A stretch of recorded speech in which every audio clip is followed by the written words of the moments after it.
الرحمن الرحيم ما عندكم ينفد وما عند الله باق صدق اللہ العظیم۔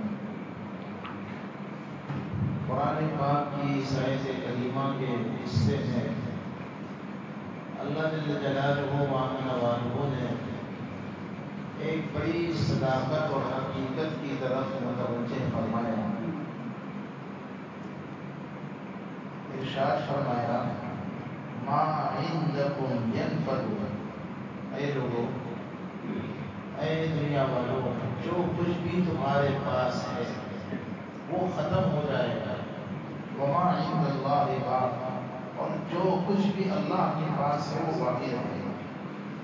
اگر غور کیا جائے تو اس آیت کریمہ میں بڑی جامع آیت ہے۔ علماء مفسرین نے لکھا ہے کہ لفظ ما میں بڑی وسعت ہے، سب کچھ آ گیا۔ کیا مطلب؟ ما عندکم، اے لوگوں تمہارے پاس جو کچھ بھی ہے، یہ زندگی، یہ جوانی، یہ تندرستی اور یہ مال و دولت، یہ خوشی، یہ غمی، یہ مالداری، یہ عہدہ، ما عندکم ینفد، یہ سب ختم ہو جائے گا۔ یا تو یہ چیزیں نہیں رہے گی یا تم نہیں رہو گے۔ بات سمجھ آ رہی نہیں آ رہی؟ ایک بادشاہ تھے، ان کے متعلق منقول ہے کہ اپنے ایک وزیر کو بلا کر کے، جو بہت ہوشیار تھا، بہت سمجھدار تھا، بادشاہ نے عرض کیا کہ میں ایک انگوٹھی بنانا چاہتا ہوں، اس انگوٹھی میں کوئی ایسا جملہ مجھے نقش کرنا ہے، ایسا جملہ مجھے لکھوانا ہے کہ اگر اس جملے کو میں خوشی میں دیکھوں تو اتراؤں نہیں، غمی میں دیکھوں تو گھبراؤں نہیں۔ بہت شاندار بات، اسی آیت کریمہ کو گویا سمجھایا جا رہا ہے۔ ما عندکم ینفد، جو کچھ بھی تمہارے پاس ہے وہ ختم ہو جائے گا۔ چونکہ دنیا فانی ہے تو دنیا کی ہر چیز بولو فانی ہے۔ ہم اپنی جوانی پر بھروسہ نہ کریں، ہم اپنی مالداری پر بھروسہ نہ کریں، ہم اس ظاہری عہدوں پر بھروسہ نہ کریں، ہم اپنی اس ظاہری حالت پر بھروسہ کر کے بے دھوکہ نہ کھائیں۔ ہر چیز فنا ہو جائے گی، یہ سب چیزیں وقتی ہیں۔ چنانچہ اس بادشاہ نے اپنے وزیر سے یہ درخواست کی، ایک انگوٹھی میں مجھے جملہ نقش کرنا ہے، لہٰذا کوئی جامع جملہ مجھے لکھ کر کے دیجیے، میں جب بھی اسے دیکھوں تو خوشی میں اتراؤں نہیں، غمی میں گھبراؤں نہیں۔ اب بتائیں وزیر نے کیا جملہ لکھ کر کے دیا؟ بہت قیمتی جملہ ہے، اسے یاد رکھ لیجیے۔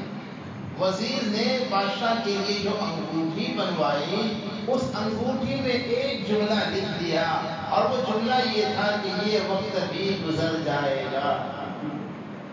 کیا کہا؟ یہ وقت بھی۔ بادشاہ نے بہت پسند کیا اس کو، کیونکہ یہ کہا تھا نا کہ خوشی میں اگر میں دیکھوں تو اتراؤں، خوشی میں جب دیکھے گا بندہ، لکھا ہوا کیا ہے کہ یہ خوشی والا وقت بھی گزر جائے گا، اور غمی میں اگر دیکھے تو یہ غمی کا وقت بھی۔ یہ سچائی ہے، اسی سچائی کو قرآن نے یوں بیان کیا۔ قرآن پاک نے فرمایا ما عندکم ینفد وما عند اللہ باق، جو کچھ تمہارے پاس ہے وہ فنا ہونے والا ہے، اور جو کچھ اللہ کے پاس ہے وہ باقی رہنے والا ہے۔ یعنی دنیا کی جتنی بھی حالتیں ہیں، دنیا کی حالت بھی ختم ہو جائے گی، دنیا کی دولت بھی ختم ہو جائے گی۔ ہاں البتہ یہاں کے احوال اور یہاں کے اعمال کے جو نتائج ہیں، وما عند اللہ باق، اس کے تحت علماء نے اس بات کو لکھا، دنیا کے جو احوال ہیں، خوشی کے احوال، غمی کے احوال، اطاعت کے احوال، نافرمانی کے احوال، یہاں کے جو احوال ہیں اور یہاں کے جو اعمال ہیں، ان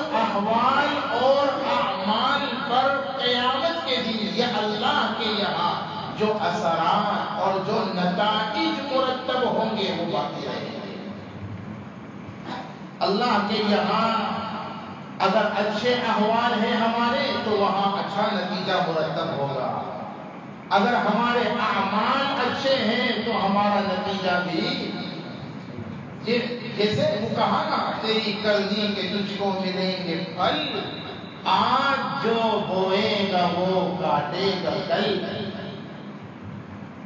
یہ وہ حقیقت ہے جس پر یقین تھا حضرات صحابہ کو، حضرات صلحاء کو، بزرگوں کو، اس لیے وہ دنیا کے احوال سے دھوکہ نہیں کھاتے تھے، دنیا کے اموال سے وہ دھوکہ نہیں کھاتے تھے، بلکہ ان سب کو وہ فانی سمجھتے تھے اور کوشش کرتے تھے کہ یہ ہمارا مال ہمارے پاس کم رہے، اللہ کے یہاں زیادہ رہے۔ ما عندکم میں مال بھی تو داخل ہے نا، جو مال تمہارے پاس ہے، قرآن کہتا ہے ما عندکم ينفد، یہ تمہارا مال بھی یا تو مال ختم ہو جائے گا یا تم ختم ہو جاؤ گے۔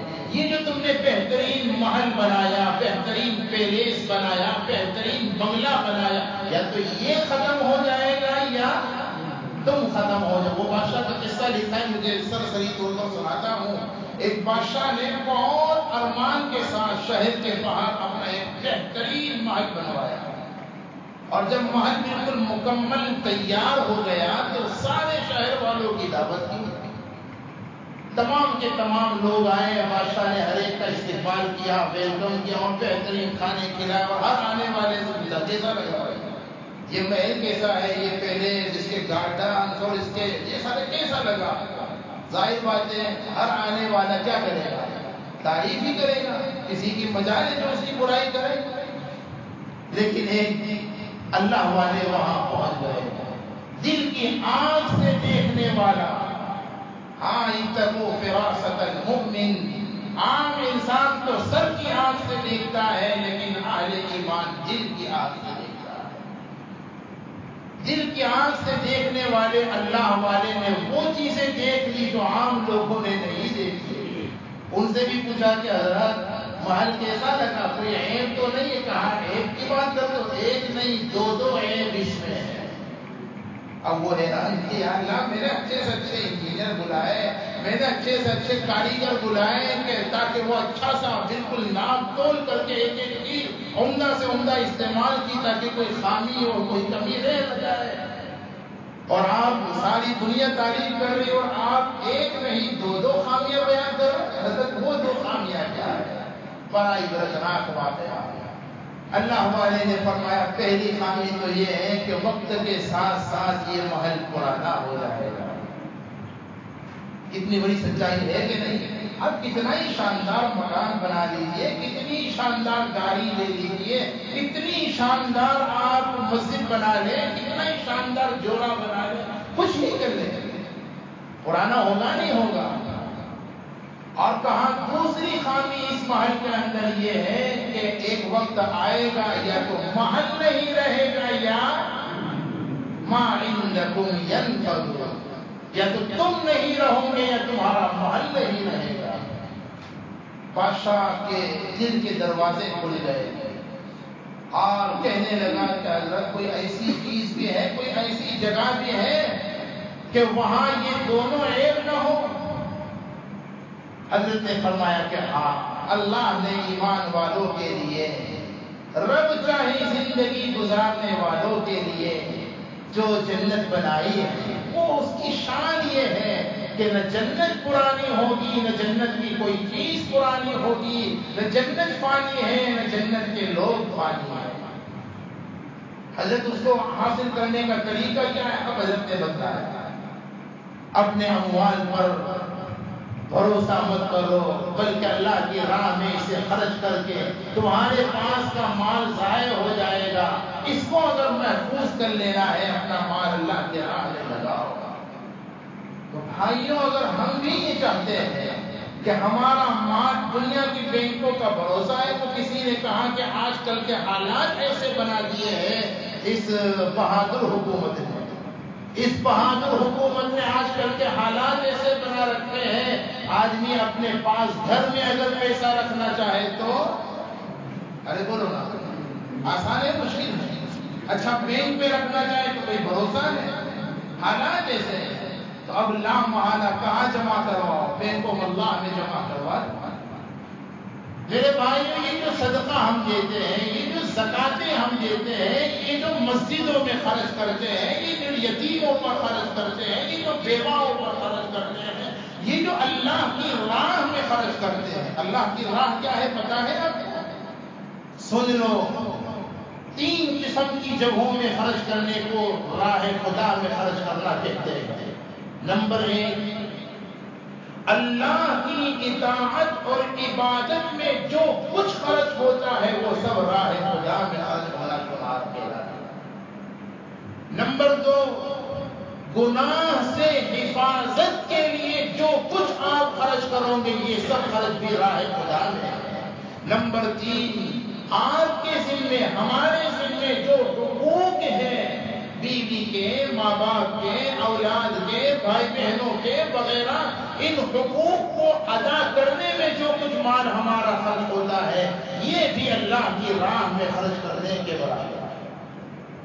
بہرحال تو یہ حال تھا ہمارے صلحاء اور بزرگوں کا اور صحابہ کا۔ انہیں یہ راز معلوم تھا کہ ہمارے پاس جو کچھ ہے وہ ختم ہوگا، ہاں اللہ کے پاس یہ جو ہم نے عمل کیا، یہ جو مال ہم نے صحیح جگہ میں لگایا، اب اس کا جو اجر اللہ کے پاس پہنچ گیا، وما عند اللہ باق، تو یہ مال تو ختم ہو جائے گا لیکن اس مال کو صحیح جگہ میں لگا دیا تو اس کا اجر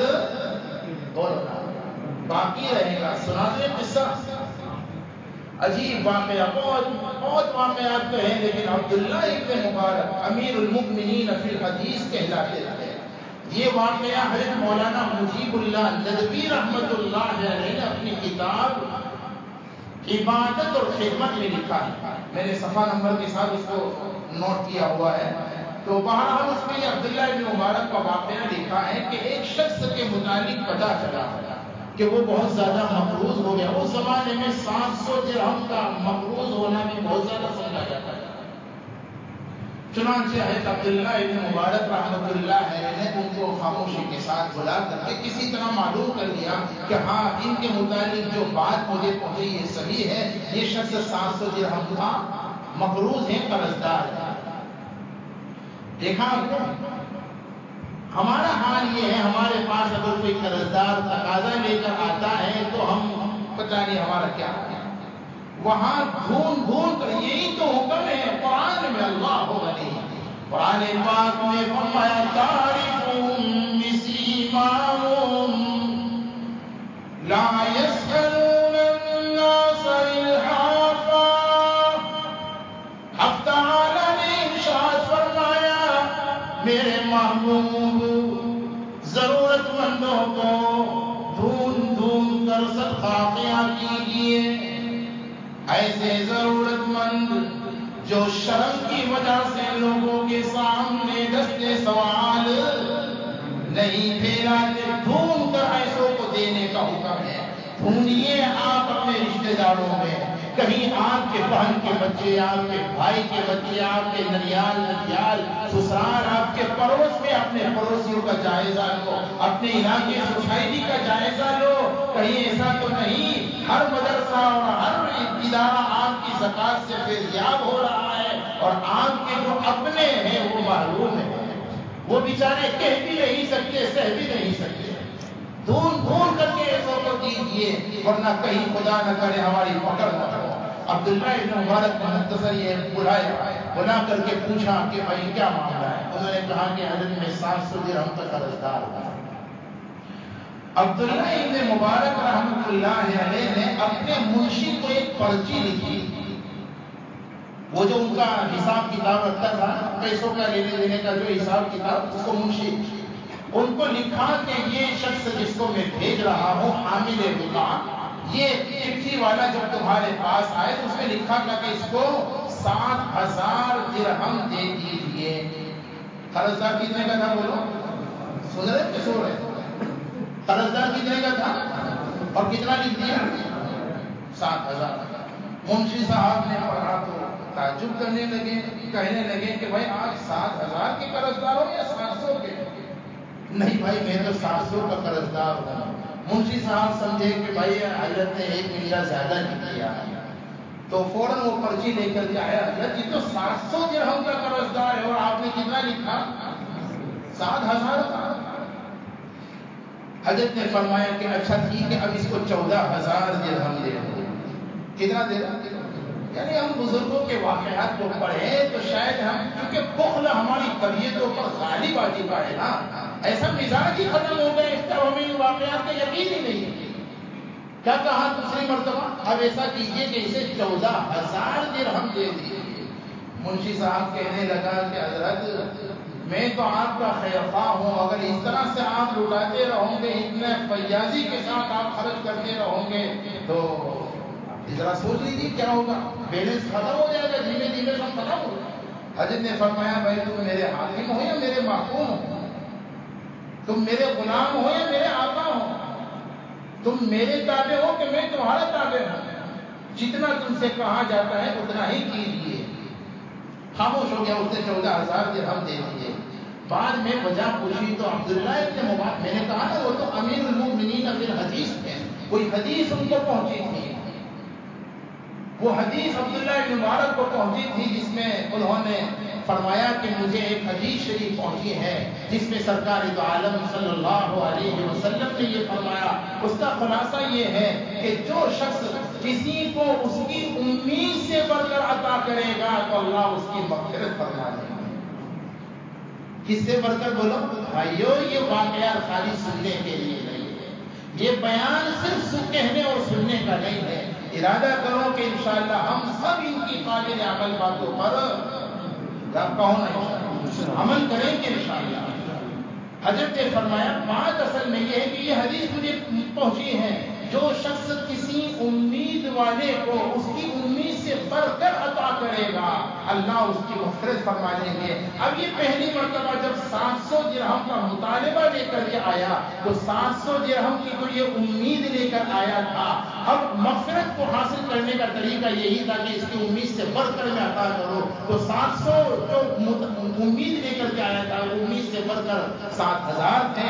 پھر جب اسے 7,000 کا پتہ چل گیا تو اب 7,000 کی امید، اس نے دیکھ لیا نا اندر کے 7,000 لکھے ہوئے، گویا 7,000 کی امید پیدا ہو گئی تھی۔ اب جب تم نے اس کو ظاہر کر دیا تو اس امید سے بڑھ کر 14,000 اس کے لیے تھے، تو میں تو اپنے عمل کو دیکھنا نہیں چاہتا، اللہ کے یہاں یہ جو اجر ہے میں اپنے مال کو نہیں بلکہ اس مال کو خرچ کرنے پر جو اجر ہے اس کو دیکھتا ہوں، کیونکہ مال تو ختم ہو جائے گا، ما عندکم ينفد، لیکن اس مال پر جو اجر و ثواب ملنے والا ہے وما عند اللہ باق، وہ باقی رہے گا۔ اللہ تعالیٰ یہ یقین ہمیں بھی عطا فرمائے، آمین کہو، سب کہو نا۔